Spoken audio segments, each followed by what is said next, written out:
name is Jenny Dorr, and I'm the Connections Pastor here at Centerpointe. We're so glad you chose to join us today, whether on-site or online. If you're new to Centerpointe, we want to extend a special welcome to you and let you know how happy we are to have you with us today. We'd like to invite you to fill out a digital Connect card so that we can make sure and connect with you. You can do that by texting the word WELCOME to 513-466-1676.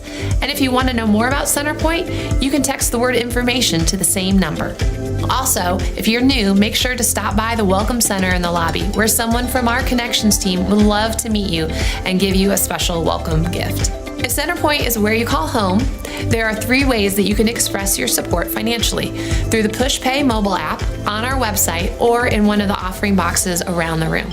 We love helping our community, and one way we do that is through a program called the Dollar Club. Each week, we ask each person to bring $1 to drop in the Dollar Club box located just outside these doors. At the end of each month, we share stories on how your giving is making a real impact in our community. We're in the 2nd week of a new series called The Problem of God, where we're exploring the hang-ups of Christianity. Today, our lead pastor, Shawn Spradling, will be talking about how science helps us infer the existence of God. Thank you for joining us this morning, and we're so glad that you're here.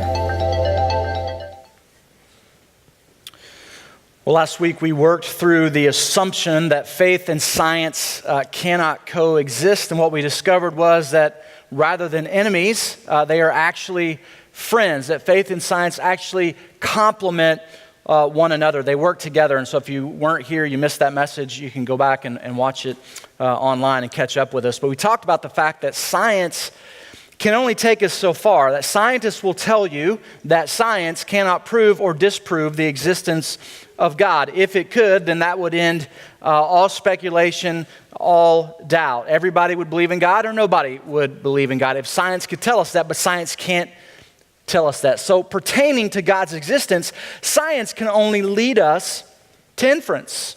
That's as far as it can take us. It can only help us infer whether or not God exists, but it cannot tell us definitively whether or not God exists. So today we're going to use science, what science has given us up to this point, to infer whether or not God exists. And I just want to be 100% upfront with you today. I'm leaning towards yes, myself personally. So just full disclosure on that. I'm going to use 2 M's today, 2 M words, to make a case for God's existence. And the first one is this: moms. Yes, God exists because moms, and those of you who have moms should be a little more excited about that right now, to be honest with you.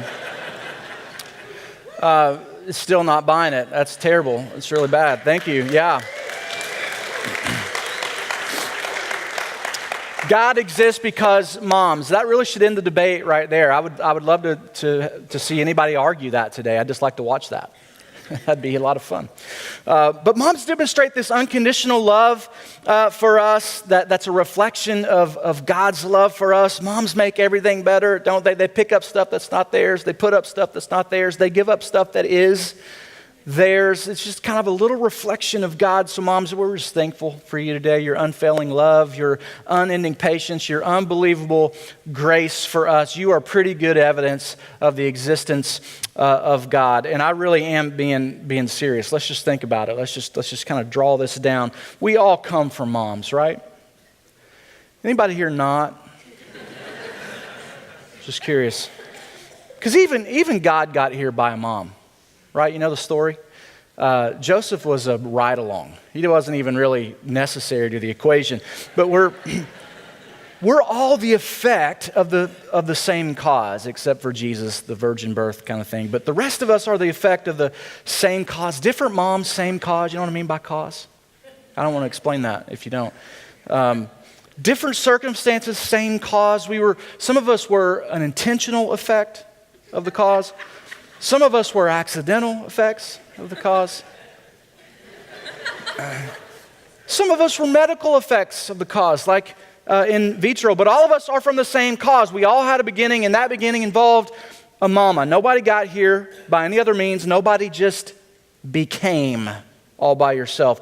There's a scientific explanation behind why you got here, how I got here, if you were to put me in a test tube today and you just, you studied me up, you draw the conclusion that like every other human being on planet Earth, I came here via a fertilized egg. I came from my mama. You know where she came from? Her mama. Very good. You know where her mama came from? Her mama. You know where her mama came from? Yo mama. Just kidding. It could happen, I guess. I mean, we could keep riding that train, right? For a long time. We could ride that train for a long time through history, but eventually we'd get to the caboose. We'd come to the end of that train, or maybe a better way to say it is, we'd come to the beginning of it. Scientists and philosophers all agree, nobody argues the point, that there was a beginning point to humanity.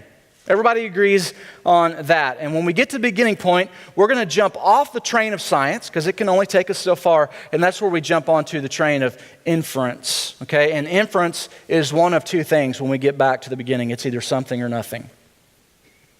Follow me? Something or nothing. Like my mom's mom either came from something or she came from nothing. She had a beginning, and that beginning was caused by something or nothing. Those are the two options, right?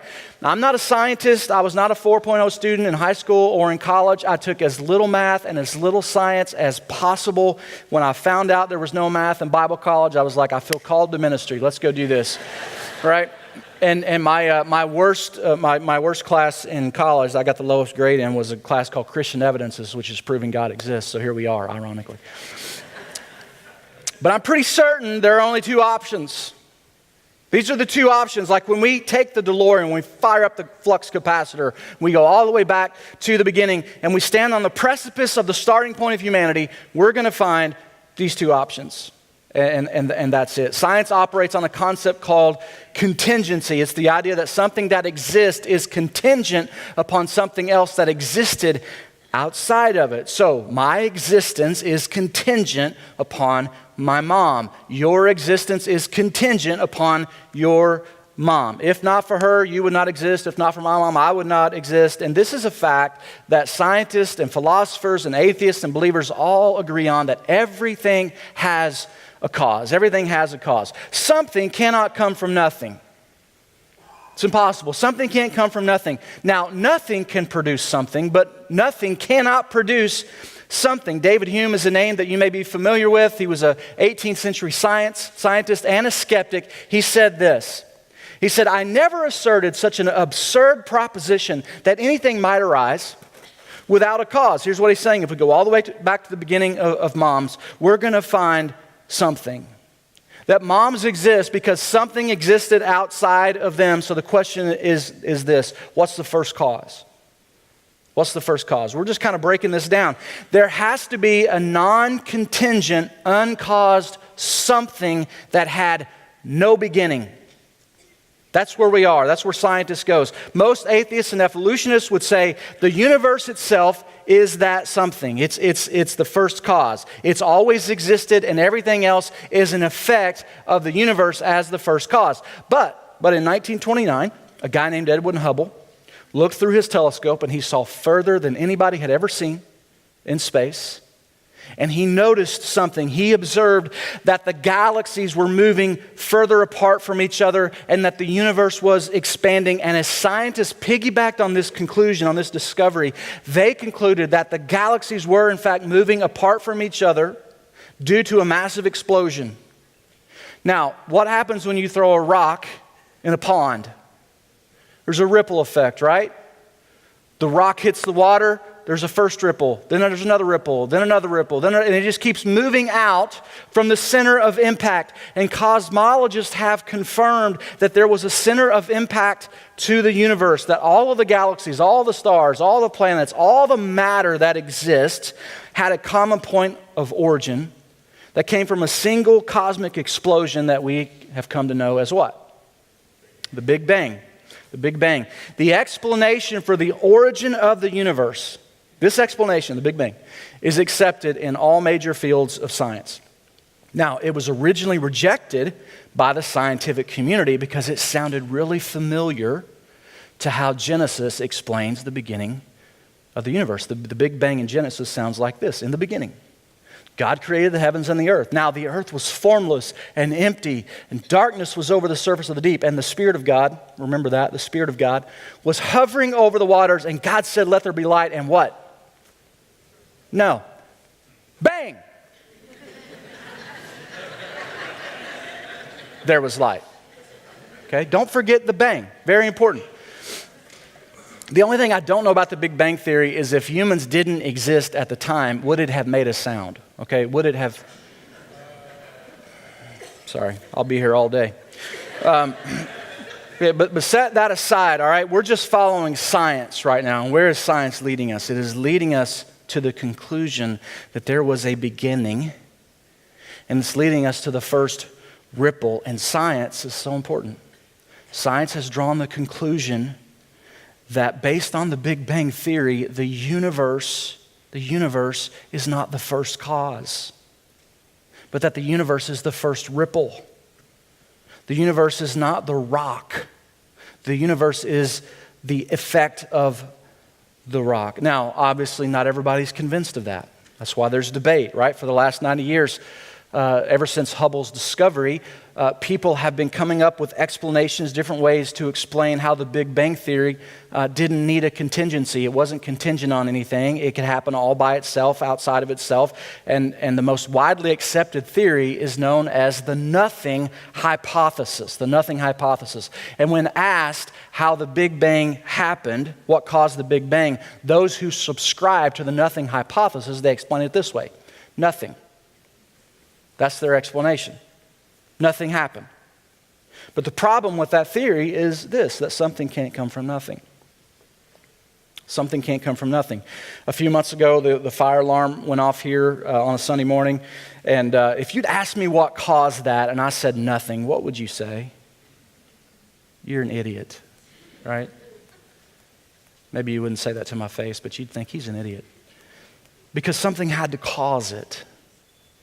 There has to be a reason. There can be one reason, there can be numerous reasons, but there can't be no reason because something can't come from nothing. Fire alarms are an effect, they're an effect of a cause. That there cannot be an effect without a cause. And on that day, the cause was somebody was leaning up against the pull box, the shirt got caught on it when they moved, bang. Bang! Fire alarm goes off. I am the effect of my mother. Okay, and my father, but it's not Father's Day.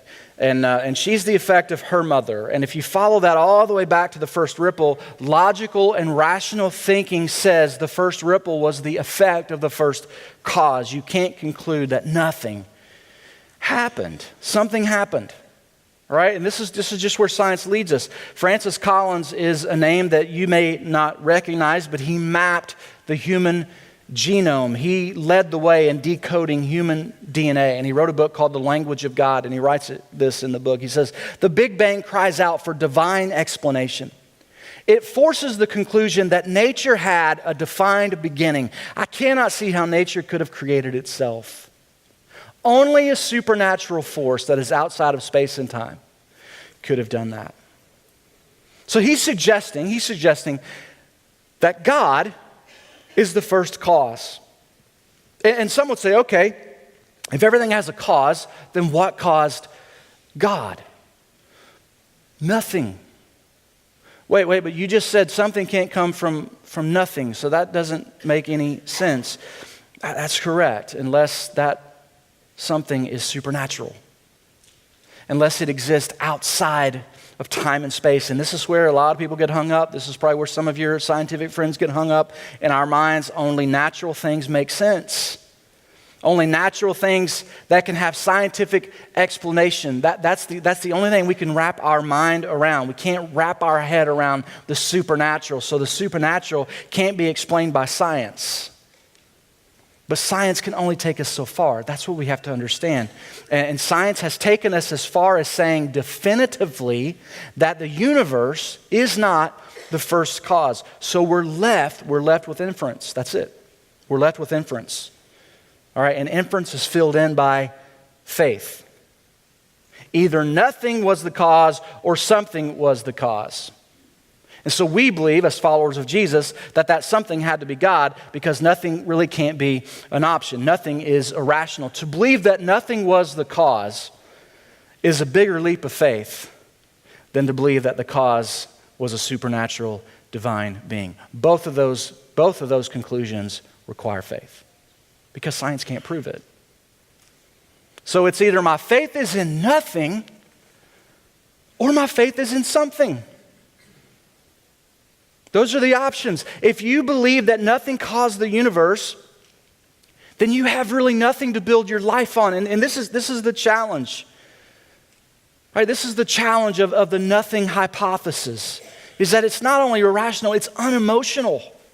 Like, if you believe nothing happened, then you have nothing to build your life on. If nothing happened, then nothing matters.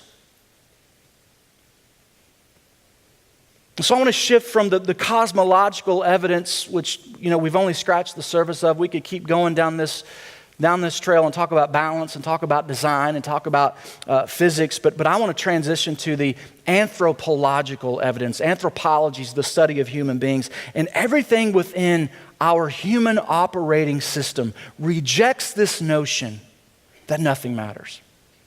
We all reject that, just innately. We want life to matter. We need life to matter. We want to know that the things that we're doing matter, they're important, and they're leading us somewhere. But somewhere is irrelevant if we came from nowhere. If we came from nowhere, somewhere doesn't matter.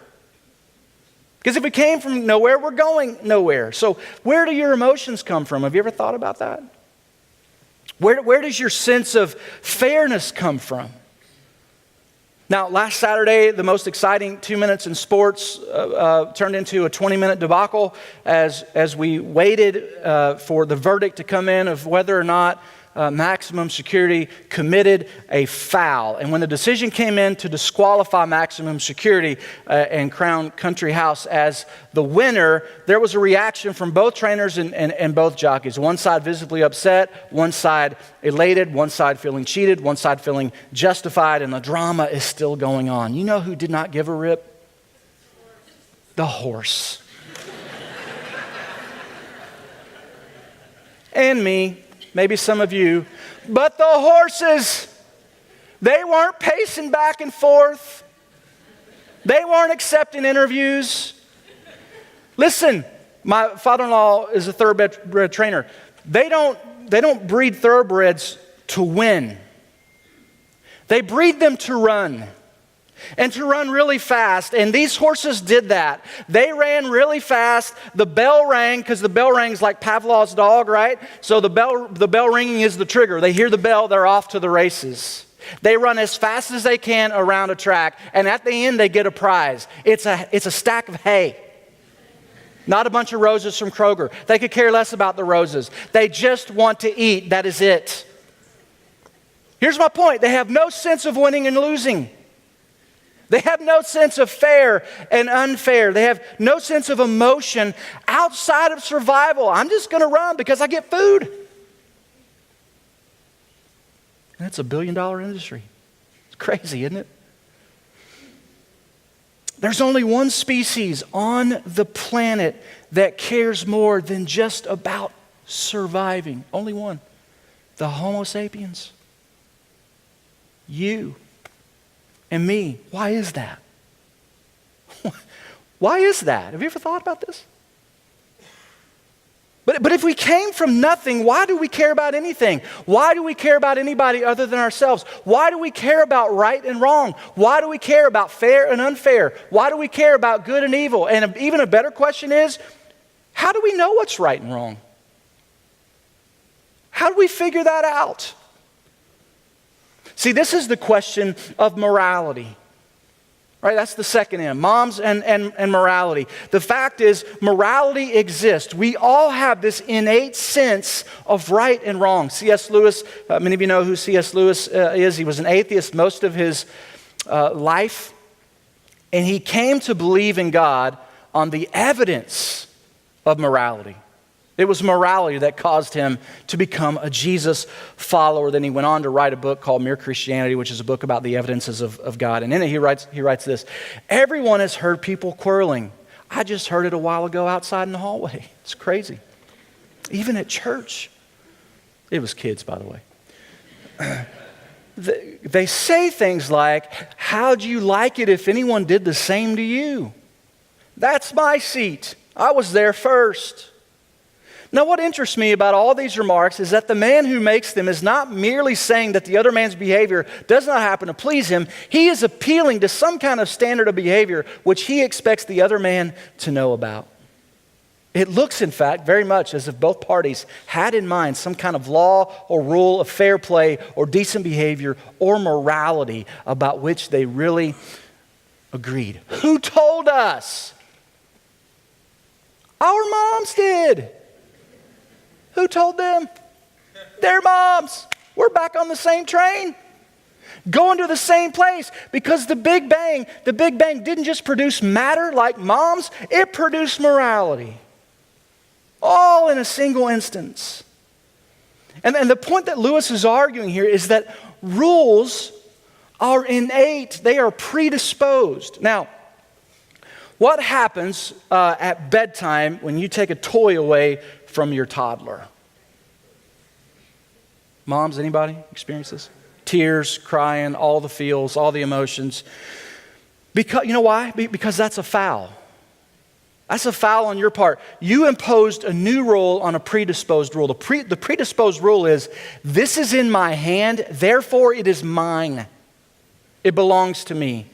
You took it out of my hand and imposed a new rule. You introduced a new rule called bedtime, okay? They don't get that rule. And young moms, they won't until they're about 12 years old, just so you know. I've told you the story before about when our car was stolen when we were living in Miamisburg. Janelle worked downtown Dayton, and she drove to work. And after work, she walked out, and her car wasn't there. Couldn't find it. So she called me and asked me if I took the car. I've got a fun idea. We just drive to Dayton and steal your car and then have to drive back and pick you up. No. I am not responsible for the fact that your car, so I thought she's probably in the wrong place, but she's looking around and can't find the car. So I drove up, verified the car wasn't there. We did a scientific experiment. You park the car here to put it in a test tube. It's not here. Our conclusion was it's gone. So that's where science led us. And so we called the police, filed a police report, and on the way home, I can't really describe my emotions. I really didn't like the car anyway. I thought it was a hoopty. I was kind of glad in a way that, but I felt so violated. Like, you didn't steal a pen, you stole my car. You stole my car. And so if you've never experienced it, I'm just telling you, there is something in you that's like, ugh, that's so wrong. That's so wrong. And that feeling has nothing to do with the fact that society says stealing is wrong, because society agrees that's wrong.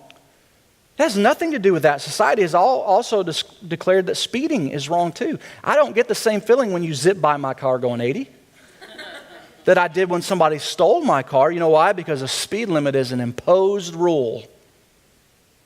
Stealing is a predisposed rule. There are transcendent rules that span across cultures and span across time. We didn't have a meeting to define them. We didn't all get together to agree on them. We didn't go to a global morality summit and vote on them. They're just there. And we know them. They're intrinsic. They're innate. They're predisposed. Morality is an effect. Morality is a ripple of something. It didn't just happen. It had to have a cause. See, moral law requires a moral law giver.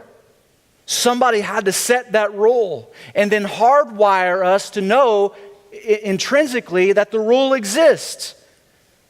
And see, that's the thing. We understand right behavior. You and I understand right behavior. Now, we've been overridden by sin, which makes right behavior for us oftentimes really hard to choose, and wrong behavior really easy to choose. Paul talks about this in Romans 7. Man, the good I want to do, I don't do. But the wrong, the bad I don't want to do, that's what I find myself doing. That's the human problem. That's the human dilemma. We know what's right. We just don't do it. But atheism has an answer as well. They say that morality doesn't transcend culture. It's the product of culture. Morality is the effect of culture. If it's the effect of culture, that means that culture is the cause. Here's the problem with culture being the cause, that when culture changes, because it does, the morality changes, right? Here's what we call that: moral relativism. And we've all experienced this. It's what causes so much frustration in our culture today, because moral relativism says there is no code outside of what you write for yourself. Like what's true for you may not necessarily be true for me. And here's how that plays out. Let's say you're the thief that stole my car. My truth is I have a moral code. I don't steal cars. You don't have the same truth. It doesn't bother you to steal cars. You don't think of yourself as a thief. You're just taking joyrides. If I believe in moral relativism, I can't get upset with you for stealing my car. I can't call the police on you because you didn't do anything wrong. The only thing I can say is, I don't like it. That's all I can say. But I can't say it's wrong. If morality is relative, I can't say it's wrong. Now, you test this theory out today when you go out for lunch for Mother's Day, because there's going to be a wait, and you're going to see some open tables, because there's always open tables, and you're going to wonder, and here's what you're going to do. This is my encouragement to you, my pastoral advice to you. I want you to go up to the host and hostess and just say, listen, I know we just got here and there are 10 other people in front of us, but our truth is we don't really wait in line.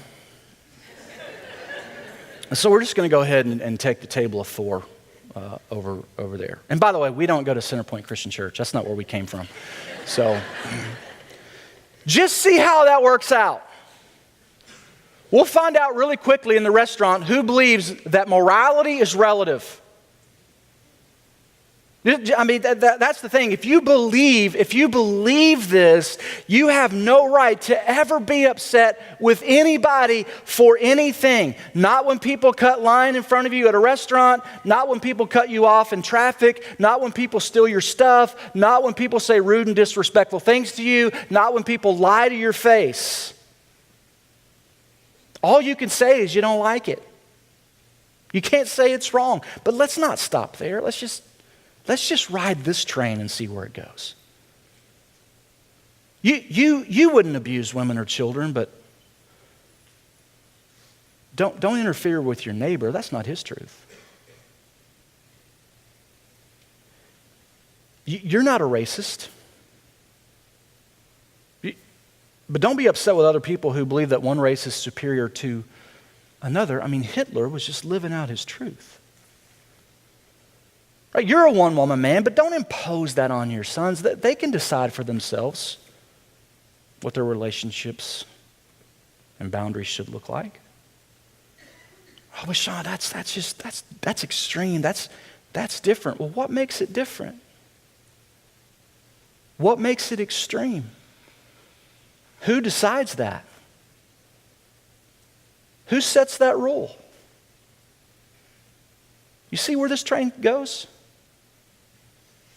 It doesn't work. You have no moral leg to stand on because you've declared that morals are imposed rather than predisposed. And if they're imposed, where do you draw the line? Who gets to draw the line? Who decides what morals are truth and what morals are options? That's why truth can't be subjective, because it will always move. The line will always move. It just doesn't take a rocket scientist to know that the world can't work that way. A society without morality cannot function. And that is not only evidence of God's existence, that is evidence of God's goodness. It's evidence of God's goodness. I mean, there was another school shooting this past week in Colorado. If that caused any kind of emotion in you, any visceral reaction, any bit of empathy or sympathy, you know why? It's because there's a moral code that's been written on your heart. You believe it's evil. You believe it's evil, which means that there must be something good by which you're comparing it to. There has to be a standard by which you're measuring it against to draw the conclusion that it's evil. How can we know what's evil unless we understand what's good? How can we know what's unfair unless we understand what's fair? See, we've been hardwired to understand that there is a right and there is a wrong. It didn't come from nothing. It came from something. And Paul writes this in Romans chapter 2. He kind of explains this. Indeed, when Gentiles who do not have the law, because God gave the law to the nation of Israel, right? So there's Jews and Gentiles. Those are the two groups, right? If you're not a Jew, you're a Gentile. God didn't give the law to the Gentiles, written law. Indeed, when Gentiles who do not have the law do by nature things required by the law, so they're doing it even though they don't have it, they are a law for themselves, even though they do not have the law. They show that the requirements of the law are what? Say it. Written on their hearts. Written on their hearts, their consciences also bearing witness. See, atheists would argue that morality doesn't prove anything. It's simply a product of culture that came through this process of evolution. Richard Dawkins, who is an atheist, explains in his book, The God Delusion, he says that our desire to do good was programmed in our brains during our ancestral times when we lived in what he calls small and stable bands like baboons. That we had a tribe that we belonged to, and our inclination was to do good to our tribe members, but that goodness was really only driven not by love, but by our effort to survive. Like we did good to you, I did good to you because it benefited me. Had nothing to do with you. It benefited me. If that's true, how do you explain 18-year-old Kendrick Castillo, who charged one of the shooters last week at STEM High School, took a bullet for his classmates, lost his life? He is an evolutionary conundrum. Or how about this guy, Riley Howell, who did the same thing on UNC Charlotte's campus when a gunman opened fire. He tackled the gunman and was killed in the process. He is an evolutionary conundrum.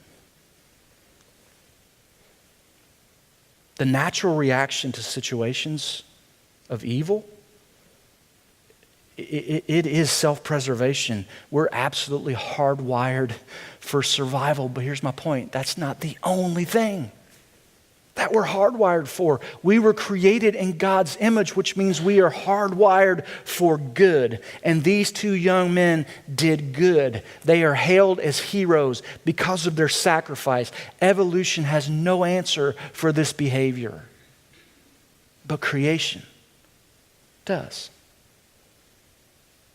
It's called loving your neighbor as yourself. It's called doing unto others as you would have them do unto you.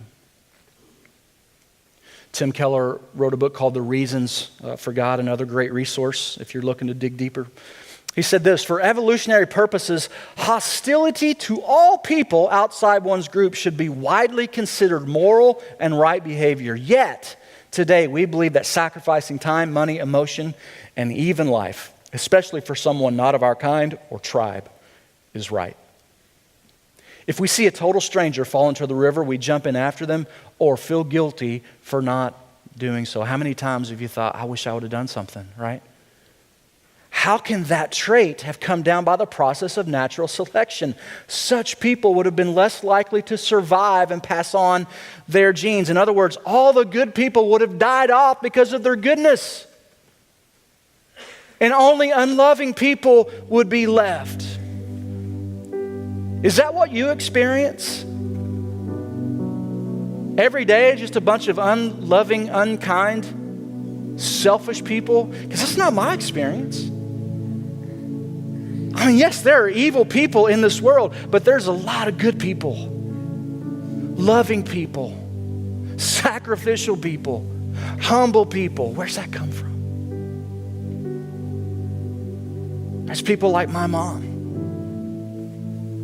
It's people like my kid's mom.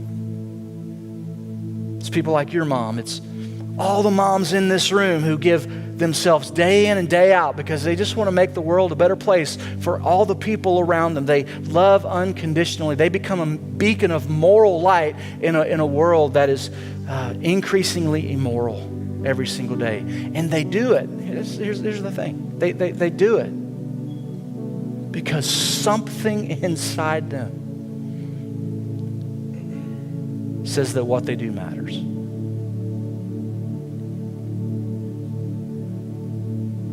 See, if nothing happened, nothing matters.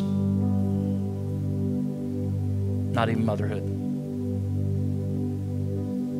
If nothing happened, nothing matters. But if something happened,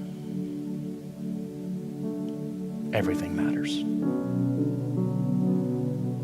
Everything matters. And so all that to say this, that moms and morality are evidence not only that God exists, but that God is good. So moms, thanks for being a reflection of a God that we can't see, but that we know has to exist. Thanks for showing us the love of the Father. Thanks for teaching us how to love like the Son, who said this, that greater love has no one than this, to lay down one's life for one's friends. It's what moms do. It's what dads do. It's what friends do. See, we didn't evolve into something like that. We didn't evolve into something good. We were created as something very good. Very good. But sin marred the image of God in us. And while we know what's right, we have just become masters at doing what's wrong. And so God, out of his great love, sent his Son to die for us. And now the creator of it all, get this, the creator of it all knows your name and calls you a friend of God. That's something. We're going to take communion, which serves as a reminder of that sacrifice is the greatest cost of love and the absolute highest form of morality. The absolute highest form of morality, to lay your life down for another. And so this time, where we eat a piece of bread and drink a cup of juice that reminds us of that kind of sacrifice, reminds us of Christ's sacrifice on the cross, is a symbol. The cross is a symbol of God's love for us and his willingness to do anything to bring you back into a relationship and to reveal himself to you. Let's pray. Father, thank you for this moment where we remember through these simple emblems of the extent of your love for us, that the moment you spoke all into creation and looked over it and called it good, and then you created us and you called us very good.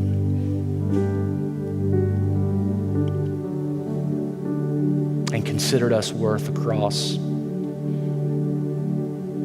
And so teach us in this moment as we reflect on what love cost you. Teach us in this moment of what love cost us. That at one time,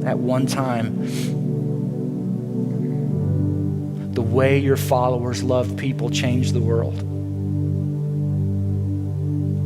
And we believe it can do it again. And I pray you'd start with us right here